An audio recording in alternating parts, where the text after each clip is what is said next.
Hello दोस्तों, आप सभी का स्वागत है ऑप्ट्यूजर्स पे। मैं आपकी एजुकेटर स्वाति और आज हम लोग फिज़िकल सिस्टम ऑफ इंडिया को कवर करेंगे, जो कि आपके पब्लिक फाइनेंस का बहुत इम्पोर्टेंट टॉपिक है। और यूपी पीजीटी में भी सिलेबस में भी आपके पब्लिक फाइनेंस से भी क्वेश्चंस आते हैं। तो आज हम लोग कुछ महत्वपूर्ण क्वेश्चन को करेंगे जो आपके फिज़िकल सिस्टम ऑफ इंडिया से है। तो आप लोग हमारे चैनल से जुड़े रहिएगा। चैनल पर न्यू हो तो चैनल को सब्सक्राइब कर लीजिएगा और बेल आइकन प्रेस करना नहीं भूलिएगा। और आप लोग से एक रिक्वेस्ट है कि हमारे चैनल पे मास्टर्स इन इकोनॉमिक्स BHU यानी बनारस हिंदू यूनिवर्सिटी का मैंने पेपर सॉल्व करवाया है 2012, 13 और 14 का, जो कि आपके एग्ज़ाम के लिए भी बहुत इम्पॉर्टेंट है। तो आप लोग उस वीडियो को भी देख सकते हैं, जो कि बहुत सारे क्वेश्चंस उसमें से भी आ सकते हैं। तो आप लोग उस जो है प्लेलिस्ट को जाके देख लीजिएगा। और अगर आप हेल्पफुल रहे तो कमेंट सेक्शन में बताइएगा। और अगर आपकी कोई और रिक्वायरमेंट हो तो मुझे कमेंट सेक्शन में बताइए कि आपको किस चीज़ पे, किस टॉपिक पे और वीडियोस चाहिए। तो मुझे पता चलेगा ना कि आप लोग को क्या मतलब वीडियो की रिक्वायरमेंट है। ओके, तो कमेंट सेक्शन में बताइएगा। तो चलिए स्टार्ट करते हैं। Which of the following is the basis for the determining national income, यानी राष्ट्रीय आय को क्या डिटरमाइन, किस बेसिस पे डिटरमाइन किया जाता है। तो आप लोग याद रखिएगा कि production of goods and services जो होता है वही आपका बेसिस होता है किसका, राष्ट्रीय आय का, नेशनल इनकम का। इसको किससे मतलब मेज़र किया जाता है, आपके GDP यानी ग्रॉस डोमेस्टिक प्रोडक्ट से बेसिकली आपका मेज़र किया जाता है। नेक्स्ट क्वेश्चन देख लेते हैं। Which of the following is not a method to estimating national income. तो आपका एक्सपोर्ट इंपोर्ट जो होता है वो मेथड नहीं है, जबकि आपका income method, value added method and expenditure method, very important question. इससे हम राष्ट्रीय आय को यानी मेज़र करते हैं, यानी आपके नेशनल इनकम से वैल्यू एडेड मेथड याद कर लीजिए और एक्सपेंडिचर मेथड, ये 3 मेथड्स हैं जिससे हम राष्ट्रीय आय को माप करते हैं। ठीक है, तो इसमें डी ऑप्शन क्या है, इनकरेक्ट है। National income of India estimated mainly through, किससे आपका एस्टिमेट किया जाता है, तो प्रोडक्शन एंड इनकम मेथड से। ठीक है, प्रोडक्शन एंड इनकम मेथड से हम लोग राष्ट्रीय आय को एस्टिमेट करते हैं। नेक्स्ट क्वेश्चन देख लेते हैं। Which among the following are referred to as a developed economies. Developed economies क्या होती है, जिसके देश में आपका क्या होता है, good countries have a large पर कैपिटा इनकम, उसको हम लोग क्या बोलते हैं, डेवलप्ड इकोनॉमीज बोलते हैं। ठीक है, नेक्स्ट देख लेते हैं। Ad valorem duty is taxed on the basis of, किस पे टैक्स लगता है, तो प्राइस ऑफ कमोडिटी पे एड वॉलरम ड्यूटी लगती है। याद रखिएगा, वेरी इंपॉर्टेंट क्वेश्चन, ये IAS 1988 में आया हुआ प्रश्न है।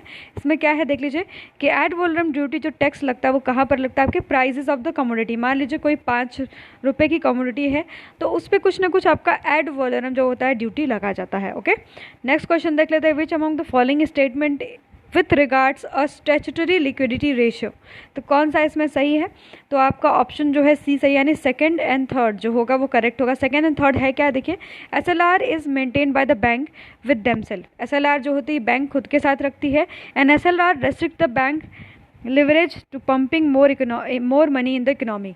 अगर SLR नहीं रखेगी तो जब आपका क्राइसिस का समय आता है तो बैंक अपने क्राइसिस को मीट करने के लिए ये SLR का यूज़ करती है।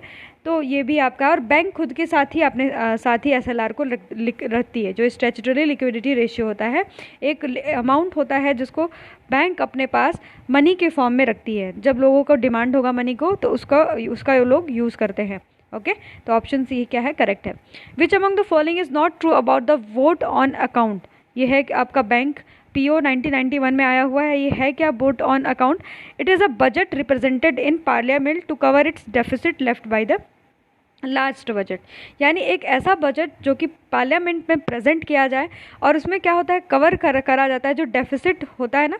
डेफिसिट मतलब जो कमी होती है उसको पूरा करने के लिए। ठीक है, तो मतलब इस जो बजट होता है इस बजट को थोड़ा कंसाइज वे में बनाया जाता है, तो वोट ऑन अकाउंट होता है ये।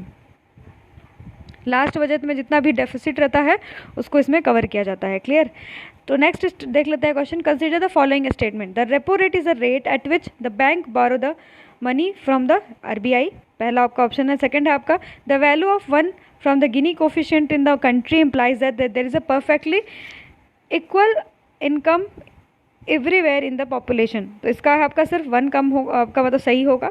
जो आपका रेपो रेट होता है वो रेट जो होता है, bank reserve bank of India किसी भी बैंक को उस रेट पे क्या करती है, लोन देती है, फिर पैसे देती है, या फिर कोई भी बैंक उस रेट पे RBI से क्या कर सकता है, बोरो कर सकता है, उठा सकता है मनी को, तो उसको हम लोग बोलते हैं repo rate.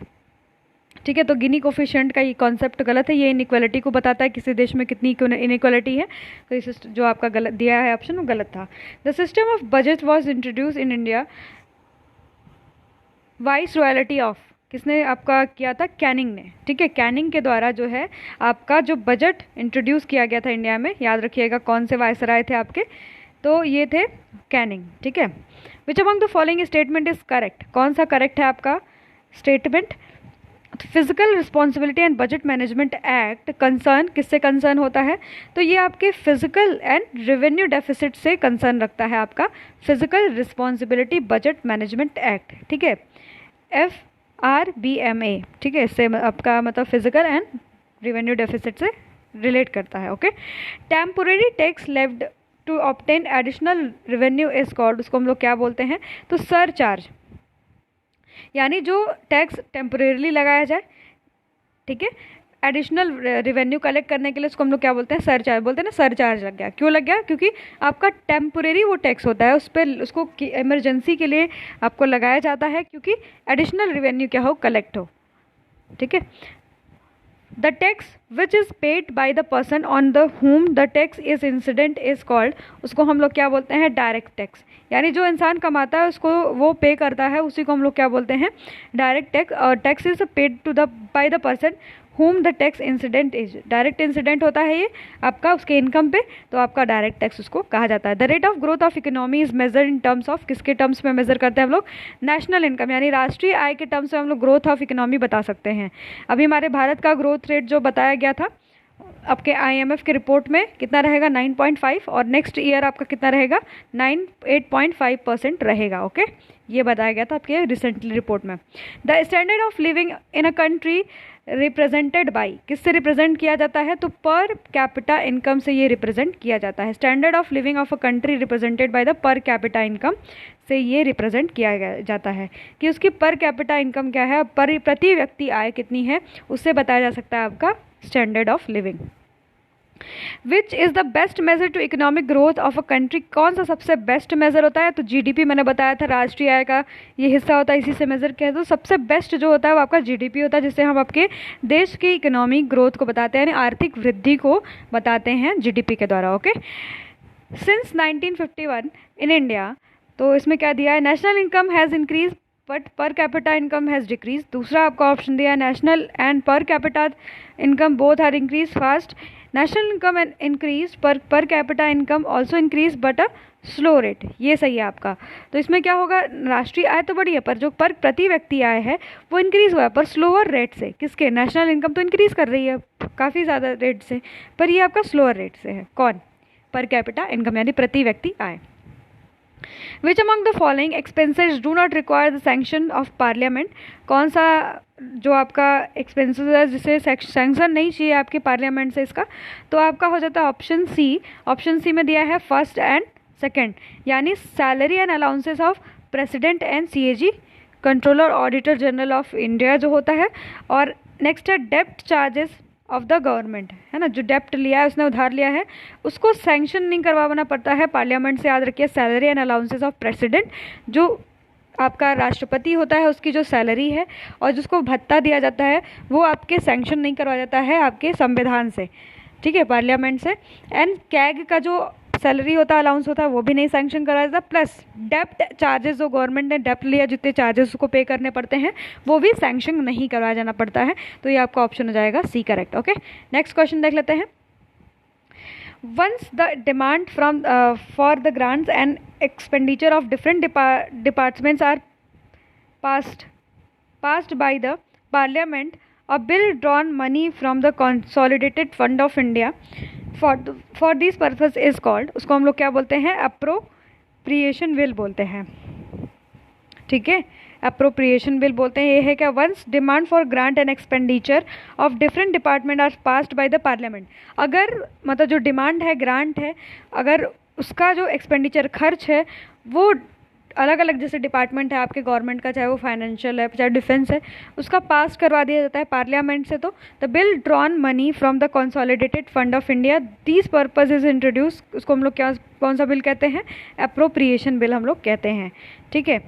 By which bill does government make arrangement for the collection of revenue for a year, उसको कौन सा बिल बोला जाता है? Finance bill. ठीक है, फाइनेंस बिल याद रखिएगा क्या होता है। By which government bill does government make a agreement for the collection of revenue, collection of जो रेवेन्यू होता है उसका एग्रीमेंट किस बिल से आता है? आपका फाइनेंशियल बिल। नेक्स्ट है हमारा grants and advances made by the house to enable government to carry until the voting demand and grant passing the general appropriate bill is, उसको हम लोग क्या बोलते हैं? Vote on account. जैसे होता है ना कि आप जब सरकार का 5वां वर्ष पूरा होता है, ठीक है, तो लास्ट ईयर में गवर्नमेंट जो करती है वो जो आपका बजट देती है उसको वोट ऑन अकाउंट भी बोलते हैं। उस बिल को डेफिसिट ही बोलते हैं क्योंकि अपने क्या बोलते हैं आय के अनुसार, मतलब आपका जो रिसिप्ट होता है उससे ज़्यादा कहीं ना कहीं गवर्नमेंट खर्च करती है, तो वो क्या होता है? वोट ऑन अकाउंट होता है, याद रखिएगा। लास्ट साल में जैसे मान लीजिए मोदी सरकार का 5वां वर्ष पूरा होगा तो उस साल जो वो बिल बनाएगी उसको वोट ऑन अकाउंट बोला जाता है। Account for some national emergency in order to carry some secret mission government sometimes require a fund but may not give a detail of the expenditure estimate house grant the some lump sum of the, इसको क्या बोलते हैं? Vote on credit. ठीक है, मान लीजिए कि कोई देश में ऐसी मतलब कुछ ना कुछ आपका सीक्रेट मिशन चलता है जिसके लिए कुछ ना कुछ आपके पैसे की ज़रूरत होती है, तो गवर्नमेंट है जो उस एक्सपेंडिचर को करती है वो क्या करती है? सीक्रेटली करती है, उसका कोई भी रिसिप्ट वापस नहीं करती है, नहीं बताती कि कहाँ कहाँ ये चीज़ खर्चा हुआ है। तो वो जो होता है उसको हम लोग क्या बोलते हैं? वोट ऑफ क्रेडिट बोलते हैं। जो लमसम ग्रांट किया जाता है, पैसा दिया जाता है उसको, तो वोट ऑन क्रेडिट बोला जाता है। ठीक है, नेक्स्ट देख लेते हैं। Consider the following statement, in India since independence the share of primary sector has been declining while the share of secondary and tertiary sector have increasing. पहला ऑप्शन है आपका। दूसरा क्या है? This trend show the Indian economy is passing through the transition from agriculture to industrial economy, यानी ये दोनों option क्या है? करेक्ट है। ठीक है, दोनों ऑप्शन क्या है? करेक्ट है। The India since independence share the primary sector, सबसे ज़्यादा सेक्टर करती थी पर अब डिक्लाइन कर रहा है। अब हम लोग किस में मूव कर रहे हैं? सेकेंडरी एंड टर्शरी, जो कि कंस्ट्रक्शन सेक्टर होता है, सर्विस सेक्टर होता है, उस पर हम मूव कर रहे हैं, ये भी सही है। And trend show Indian economy passing through the transition from the agriculture to industry, अब हम एग्रीकल्चर के से शिफ्ट होकर कहाँ जा रहे हैं? आपके इंडस्ट्री की तरफ बढ़ रहे हैं, यानी दोनों ऑप्शन करेक्ट है। Option is correct. ठीक है, Which of the following give a correct picture of the share of various sectors in economy in India over the years? कौन सा आपका बताता है? तो आपका ऑप्शन बी क्या है? सेकेंडरी सेक्टर इंक्रीजिंग हमें दिख रहा है। ठीक है, ऑप्शन सी इज करेक्ट, यानी सेकेंडरी सेक्टर इंक्रीजिंग। चलें नेक्स्ट देख लेते हैं। Which among the following is wrongly matched? Cess a compulsory levy collected by the government for the particular purpose from the person all person. Cess जो होता है वो सारे लोगों से कलेक्ट किया जाता है। रेट क्या होता है? Compulsory levy collected by the government for the all beneficiary of particular scheme. And corporation tax is levied by the corporation of civic amenities and the proportional tax और tax is levied at the same time at all the level of base. तो इसमें जो आपका जो सही है वो कौन सा है? नहीं, रॉन्गली मैच्ड जो है आपका क्या है? Corporation tax levied by the corporation and civic amenities, नहीं ये गलत है आपका। ठीक, पर इसमें जो सेस है, सेस जैसे क्या लगता है? जैसे टैक्स में कुछ 1-2% अगर हम किसी मतलब राज्य को देते हैं जो कि थोड़ा पिछड़ा हुआ है किसी चीज़ में, जैसे सेस हम लोग किसके लगा सकते हैं? जैसे कि आपका हो गया कोई क्लाइमेटी आ गई, ओके, तो हम उन लोगों को 1% या 2% देते हैं जो कि उस क्लाइमेटी से जूझ रहे होंगे, या फिर कभी कभी हेल्थ के लिए देते हैं या फिर एजुकेशन के लिए देते हैं, तो वो हमारा सेस कहलाता है। ठीक है, रेट तो हम जानते ही, compulsory levy collected by the government from the beneficiary of the particular scheme, यानी पर्टिकुलर कोई स्कीम अगर उसका कोई बेनिफिट उठाता है तो उस पर रेट लगता है, rate, okay, rate of interest या फिर जो भी है उस पर रेट लगता है। प्रोपोर्शनल टैक्स क्या होता है? Tax levied at the same time at all the level of base, जो हम उसको बोलते हैं प्रोपोर्शनल टैक्स बोलते हैं, यानी ऑप्शन सी करेक्ट है, बी करेक्ट है, ए करेक्ट है, पर सी वाला गलत है। नेक्स्ट देख लेते हैं। The basic attribute of formal organize sector is, क्या है आपका? ये क्या होता है? रूल्स होता है, उसके अंदर रेगुलेशन होता है। ठीक है, रूल्स एंड रेगुलेशन होता है आपके, अगर organize sector, formal organize sector की बात करेंगे। ठीक है, ये CPO AC 2003 में आया हुआ प्रश्न था। If the price of inferior good falls its demand भी, अगर इन्फीरियर गुड का प्राइस क्या करता है? फॉल करता है, तो उसकी डिमांड क्या होती है आपका? Remain same. चेंज हो जाती, मतलब वही सेम रहती है, उसमें कोई बदलाव नहीं आता। अगर उसकी प्राइजेस भी गिर जाएंगी, इन्फीरियर गुड है एक तो, और उसका जो डिमांड हो जाएगा वो स्टिल सेम रहेगा, कोई भी परिवर्तन नहीं आएगा। एग्जिस्टेंस ऑफ पैरेलल इकोनॉमी और ब्लैक मनी। पैरेलल इकोनॉमी और ब्लैक मनी का अगर एग्जिस्टेंस है तो क्या होता है, make monetary policy less effective, यानी अगर ऐसा है तो हमारा जो मॉनेटरी पॉलिसी जो इफेक्टिव है वो लेस इफेक्टिव है, इस वजह से ऐसा चीज़ पाया जाता है। Put the main source of revenue central government in ascending order of importance. सबसे ज़्यादा इंपॉर्टेंस किस चीज़ का है, तो इसमें देख लेते हैं, ऑप्शन डी करेक्ट है। इसमें 4 3 2 1 ऐसे चलेंगे। पहले एक्सरसाइज ड्यूटी इंपॉर्टेंट है, फिर नेक्स्ट है कस्टम ड्यूटी जिसको बोलते हैं, फिर कॉरपोरेशन टैक्स, फिर आता है इनकम टैक्स। याद रखिएगा, पहले एक्साइज ड्यूटी, ठीक, फिर क्या आता है आपका कस्टम ड्यूटी, फिर क्या आता है आपका कॉरपोरेशन टैक्स, ठीक है, कॉरपोरेशन टैक्स आता है, फिर क्या आता है इनकम टैक्स। ये सब क्या होता है सीक्वेंस में, पहले एक्साइज ड्यूटी, फिर कस्टम ड्यूटी, फिर आपका क्या आता है कॉरपोरेशन टैक्स, फिर आता है इनकम टैक्स। ओके, नेक्स्ट देख लेते हैं हम लोग। Highest sector wise contribution to gross domestic saving comes from, कहाँ से आपका है, तो आता है हाउस होल्ड से, ठीक है, कहाँ से आता है हाउस होल्ड से। ओके, नेक्स्ट देख लेते हैं। Amount given by the government agency और even private body to encourage particular economic activity, तो उसको हम लोग क्या बोलते हैं, सब्सिडी दिया जाता है। सब्सिडी देते हैं ना, गैस पे सब्सिडी मिलती है, तो क्यों दिया जाता है, क्योंकि इनकरेज हम करते हैं प्राइवेट बॉडी और उसको कि इकोनॉमिक एक्टिविटी क्या हो, चलती रहे बढ़िया से। जैसे सब्सिडीज़ कभी कभी हमें एग्रीकल्चर में भी मिलता है, जैसे फर्टिलाइज़र पे भी सब्सिडी मिलती है, तो क्यों, क्योंकि एग्रीकल्चर को बढ़ावा देने के लिए ऐसा दिया जाता है। Why the general budget till recently always been presented 5 o'clock in the evening, क्यों 5 बजे प्रेजेंट किया गया, बहुत, ये तो अब की बात नहीं है, ये आपके 2010 के आसपास की बात है। तो the carry from the time British rule budget could be discuss in the British parliament simultaneously, ऐसा क्यों किया जाता था, क्योंकि ब्रिटिश पार्लियामेंट भी इसी टाइम पे जो है बजट डिस्कस करता था। ओके, नेक्स्ट है आपका, विच among the following would signify scarcity in economics, क्या होता है आपका, ये तो आपका क्वेश्चन इतना इंपॉर्टेंट नहीं है। दूसरा देख लेते हैं, पर capita income has been low in India because, क्यों आपका कमी है, क्योंकि यहाँ पर पॉपुलेशन ग्रोथ ज़्यादा है, इस वजह से प्रति व्यक्ति आय जो है वो कम होती है, ठीक है। The rate of growth of tertiary sector has been, तो क्या है, higher the overall rate of growth of net domestic product, ठीक है, यह आपका ज़्यादा है ओवरऑल आपके एनडीपी से, ठीक है, एनडीपी से क्या है, ये ज़्यादा है। ओके, नेक्स्ट देख लेते हैं। Since independence both development and non development expenditure have increase in the former being little more than the other and the non development expenditure involve, उसमें क्या क्या इन्वॉल्व आ जाता है आपका, डिफेंस, याद रखिएगा, डिफेंस, हेल्थ में जो एक्सपेंडिचर होता है उसको हम लोग क्या बोलते हैं, नॉन डेवलपमेंट, जो विकास में काम ना आए। डिफेंस हमें क्या करता है, बचाता है, ना कि हमारा विकास करता है, तो ये नॉन डेवलपमेंट एक्सपेंडिचर है। चलिए नेक्स्ट देख लेते हैं, which among the following formulate the physical policy, कौन फॉर्मुलेट करता है आपका फिजिकल पॉलिसी, बार बार ये पूछा जाता है।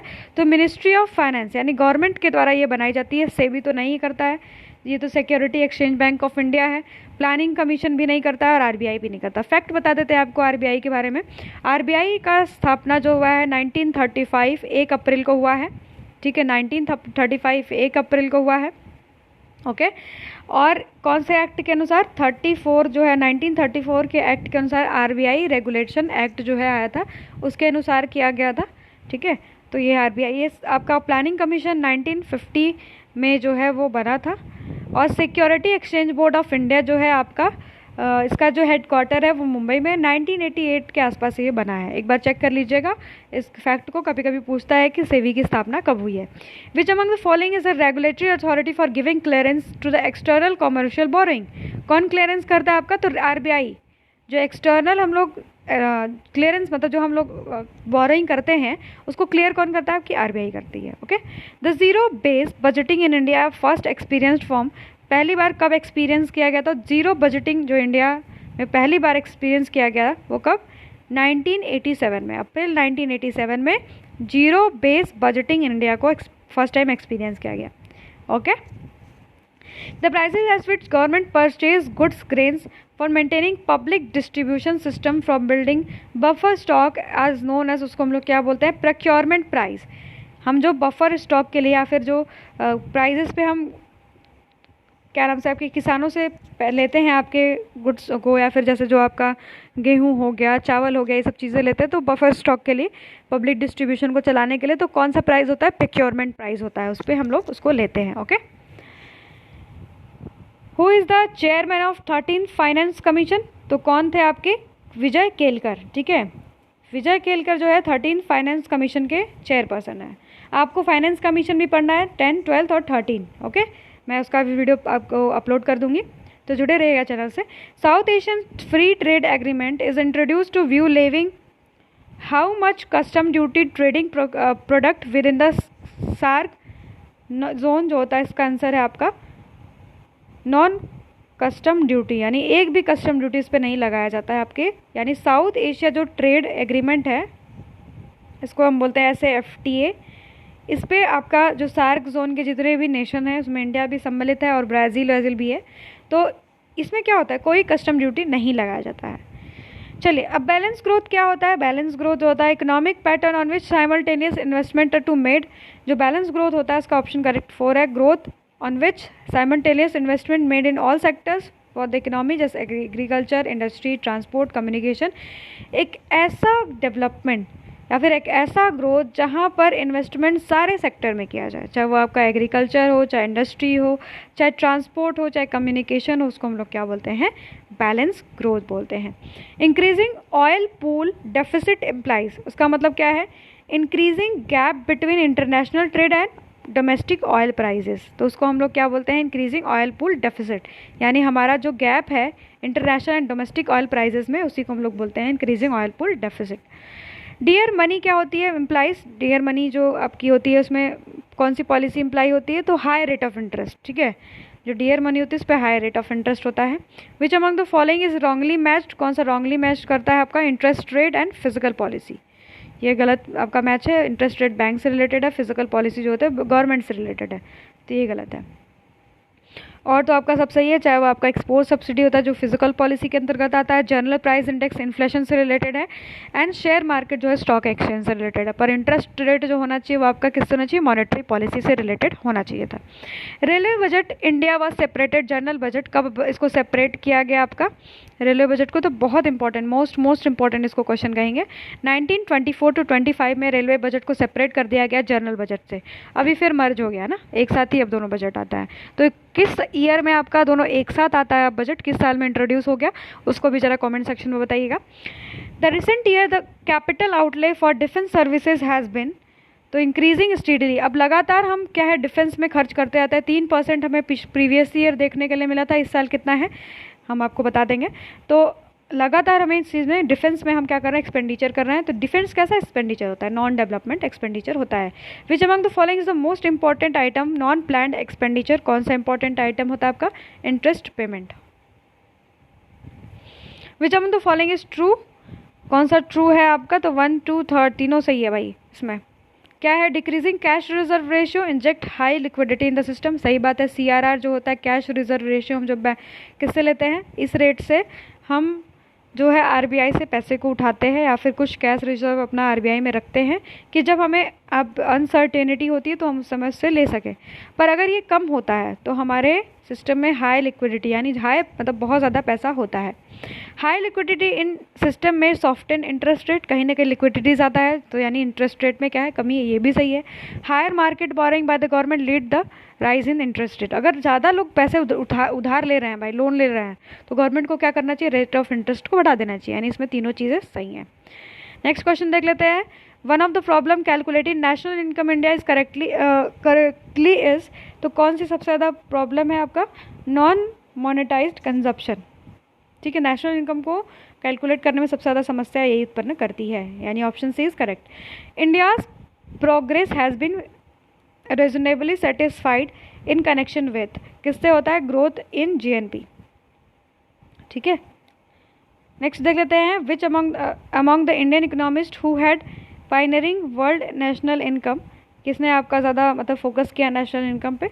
तो आपके याद रखिएगा VK RV राव। ठीक है, Indian economist who had done pioneering work in national income, यानी राष्ट्रीय आय में सबसे ज़्यादा काम सही करने वाला कौन थे आपके? तो VK RV राव। ठीक है, नेक्स्ट देख लेते हैं, the chairman of national income committee कौन थे? पीसी महलनोबिस। ठीक है, पहला कौन सा मॉडल पे इंडिया का जो आपका बना था वो प्लान, फर्स्ट 5 ईयर प्लान, तो कौन सा मॉडल था वो? Harold Domar. नेक्स्ट आपका महलनोबिस प्लान पे कार्य किया था ना, तो ये भी बहुत इंपॉर्टेंट क्वेश्चन था।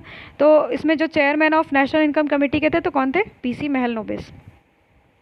The recommendation of finance commission are adopted और rejected by the government according to the convenience, यानी अगर फाइनेंस कमीशन का जो रिकमेंडेशन आता है ज़रूरी नहीं कि गवर्नमेंट उसको माने ही, उसके लिए हो सकता है उसे रिजेक्ट भी करे, और हो सकता है अगर कन्वीनियंस के हिसाब से अगर सही है तो उसको मान भी सकती है। ओके, नेक्स्ट क्वेश्चन देख लेते हैं, after 1991 central government implemented various far reaching reforms in area of taxation, this was based on the recommendation of, किस पे बेस्ड था?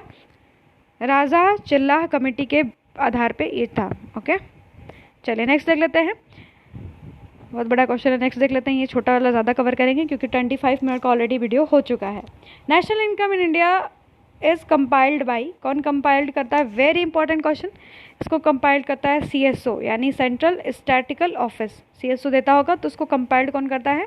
नेशनल इनकम यानी राष्ट्रीय आय को सीएसओ। नेक्स्ट देख लेते हैं, इसमें IAS 2006 में आया हुआ है, which among the following is a correct statement, indirect tax by the levied by the central government, इसको लेव कौन करता है? आपका सेंट्रल गवर्नमेंट, इनडायरेक्ट टैक्स को। ओके, ये आपका क्या है? सही है। If the saving exceed investment the national income will be remain constant, आपका रिमेन कांस्टेंट रहेगा, अगर आपका सेविंग एक्सीड कर जाता है इन्वेस्टमेंट को तो उसमें कोई भी बदलाव नहीं आएगा। Which among the following are the main cause of slow rate of growth per capita income in India, तो याद रखिएगा इसका ऑप्शन 1 करेक्ट है, यानी first and second. High growth in population पहले डिस्कस हो चुका है, हाई पर जो आपका कैपिटल आउटपुट रेशियो वो हाई है, इस वजह से हमारा जो ग्रोथ है पर कैपिटा इनकम का इंडिया में स्लो है। ठीक है, नेक्स्ट देख लेते हैं, which among the following is not part of state tax, कौन सा पार्ट नहीं होता है स्टेट टैक्स का? तो आपका sales and purchase newspaper of newspaper पे जो परचेज सेल्स होता है वो आपका स्टेट टैक्स का पार्ट नहीं होता, जबकि लैंड रेवेन्यू यानी भूमि कर, एंटरटेनमेंट टैक्स है ना, और लम सम जो आपका लम सम नहीं दिया है, stamp duty, other finance document पे जो टैक्सेस होता है वो स्टेट का होता है, बस sales and purchase of newspaper जो होता है वो सेंट्रल का होता है। वैट इज अल्टरनेटिव ऑफ, किसका अल्टरनेटिव होता है? सेंट्रल टैक्स का जो होता है ये अल्टरनेटिव होता है वैट। नेक्स्ट क्वेश्चन देख लेते हैं, which among the following is not direct tax, कौन सा डायरेक्ट टैक्स नहीं होता है? टैक्स ऑन एंटरटेनमेंट, कौन लेता है इसको? स्टेट गवर्नमेंट, तो इसको हम लोग डायरेक्ट टैक्स का हिस्सा नहीं बोलते हैं, इसको इनडायरेक्ट टैक्स का हिस्सा बोलते हैं। ओके, चलिए नेक्स्ट क्वेश्चन देख लेते हैं, share of direct tax in post economic reform is increasing, जो डायरेक्ट टैक्स का पोस्ट इकोनॉमिक रिफॉर्म के बाद यानी 1991 के जो रिफॉर्म के बाद क्या हुआ है? इंक्रीज हुआ है आपका डायरेक्ट टैक्स। ठीक है, चलो नेक्स्ट देख लेते हैं, इंपॉर्टेंट क्वेश्चन है, many times we see the financial journal bulletins in terms of M3, तो ये क्या होता है आपका? नॉन ऑफ दीज इसमें ऑप्शन है, कोई करेक्ट नहीं है भाई। ठीक है, नेक्स्ट देख लेते हैं क्वेश्चन को, चलिए, the tax collection of central government was lowest as compare to GDP in which year of the following, कौन से साल में सबसे ज़्यादा कम रहा था? तो 1999 एंड 2000, ये मैंने क्वेश्चन करवाया था आपको नेक्स्ट पिछले वीडियो में। In India GDP is higher than GNP because आपका इसमें क्या है? आपका इम्पोर्ट क्या होता है? ज़्यादा होता है हमारे देश में, हम इम्पोर्ट ज़्यादा करवाते हैं। ठीक है, आयात हमारा ज़्यादा है निर्यात से, इस वजह से हमारा GDP क्या होता है? हायर होता है GNP से, यानी ग्रॉस नेशनल प्रोडक्ट से ज़्यादा होता है। नेक्स्ट है, in India the service tax first introduce in year, किस साल इंट्रोड्यूस हुआ था? तो 1994 में आपका इंट्रोडक्शन हुआ था सर्विस टैक्स का। Okay, GDP saving by sector of origin, the 4 sector introduce importance, कौन सा सेक्टर इंट्रोड्यूस हुआ? तो आपका इसमें ऑप्शन करेक्ट है, household sector, corporate sector, government sector and public enterprises. ठीक है, the main reason of lower growth rate in India in spite of higher rate of saving and capital formation, तो इसमें हो जाएगा आपका option C, lower capital upon output ratio. हमारे यहाँ पर जो आपका पर कैपिटा इनकम कम होने का कारण भी यही है। ठीक है, और क्या दिया? Reason to low growth rate in India in spite of high rate of saving and capital, growth rate क्यों कम है? क्योंकि आपका low rate of capital output ratio है। ओके, चलो नेक्स्ट देख लेते हैं, which of the following sector receive the largest central plan outlay in the last few central government annual budget. सबसे ज़्यादा किसने आपका जो है जो एलोकेशन ऑफ फंड है वो पाया, एनर्जी सेक्टर ने, ठीक है। After initiation of economic reform 1991 the percentage of share of dash दिया हुआ है इसके आगे, तो इसमें both direct and indirect taxes in gross tax revenues, इस दोनों में इंक्रीज हुआ है आपका, डायरेक्ट टैक्स और इनडायरेक्ट टैक्सेस में इंक्रीमेंट देखने को मिला है, ठीक है। Which among the following is not indirect tax, कौन सा आपका इनडायरेक्ट टैक्स नहीं है, तो आपका जो विच among the following is not indirect tax, कौन सा इनडायरेक्ट टैक्स नहीं है, तो आपका लैंड रेवेन्यू है वो इनडायरेक्ट टैक्स नहीं होता है, डायरेक्ट टैक्स उसको कहते हैं। और entertainment tax, sales tax, custom duty, ये सब इनडायरेक्ट टैक्सेस का पार्ट है। Which among the following is not direct tax, कौन सा डायरेक्ट टैक्स नहीं है, तो सेल्स जो टैक्स होता है वो डायरेक्ट टैक्स नहीं होता है।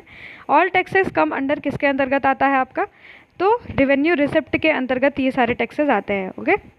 चलिए, estimate of national income in India difficult due to, क्यों डिफिकल्ट है आपका, तो ऑप्शन डी क्या है करेक्ट है, इसमें आपका फर्स्ट, सेकेंड और फोर्थ जो है करेक्ट है। लिटरेसी ऑफ पीपल, इस वजह से दिक्कत होती है इसको कैलकुलेट करने में। नॉन मोनेटाइज कंजप्शन, कुछ चीज़ें जो होती हैं पैसे में नहीं होती हैं, इस वजह से समस्या होती है।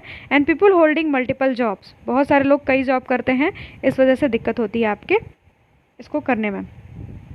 The annual financial statements so the receipt and payment of government under the three parts of the government account are kept in, तो इसमें आपका ऑप्शन जो है डी करेक्ट है, transaction relating to the provident fund and small saving, ठीक है। चलिए, liquidity trap क्या होता है, ये आपके डेवलपमेंटल पार्ट से है। The rate of interest is low and no wants to hold interest bearing asset and people wants to hold cash, तो यानी आपका ऑप्शन क्या है, सी करेक्ट है इसमें, ठीक है। क्या दिया है, रेट ऑफ इंटरेस्ट क्या होता है, इस समय बहुत ज़्यादा लो होता है। No one wants to hold interest bearing asset, जो इंटरेस्ट बेयरिंग एसेट होता है उसको लोग नहीं रखना चाहते, इसलिए नहीं रखना चाहते हैं क्योंकि उस पर उसे रेट ऑफ इंटरेस्ट क्या मिल रहा है, लो मिल रहा है। And people wants to hold cash, जब लिक्विडिटी ट्रैप होता है, याद रखिएगा बार बार प्रश्न ये आता है, लिक्विडिटी जब ट्रैप पाया जाता है तो रेट ऑफ इंटरेस्ट क्या होता है, लो होता है। एंड कोई भी जो इंटरेस्ट बेयरिंग एसेट हो उसको नहीं रखना चाहता, जैसे मान लीजिए गवर्नमेंट का कोई आपका सिक्योरिटी उसको नहीं रखना चाहता है। And people just want to hold the cash, लोग कैश रखने में ज़्यादा इंटरेस्टेड होते हैं जब लिक्विडिटी ट्रैप पाया जाता है। तो कंसिडर द फॉलोइंग, कौन सा है, money market borrowing, treasury bill and special security to the RBI, इसमें कौन सा करेक्ट है, सही है। Which of the following is the internal डेप्ट ऑफ इंडिया, ठीक है। ये तीनों चीज़ें हैं। चलिए नेक्स्ट देख लेते हैं, RBI uses following instrument for the quantitative central of credit, इसमें तीनों यूज़ करती है, तो फर्स्ट, सेकेंड एंड थर्ड जो आपका है ये तीनों यूज़ करती है, यानी cash reserve ratio, bank rate and open market operation, ये तीनों यूज़ करती है। सीआरआर जिसको बोलते हैं bank rate and open market operation, NSLR भी इसको यूज़ करती है आपकी आरबीआई, सबको ही पता है, बहुत ईजी था, ठीक है। कंसिडर द फॉलोइंग टैक्सेस, ठीक है, कौन सा आपका इसमें टैक्स है, तो second and third, wealth tax and import duty.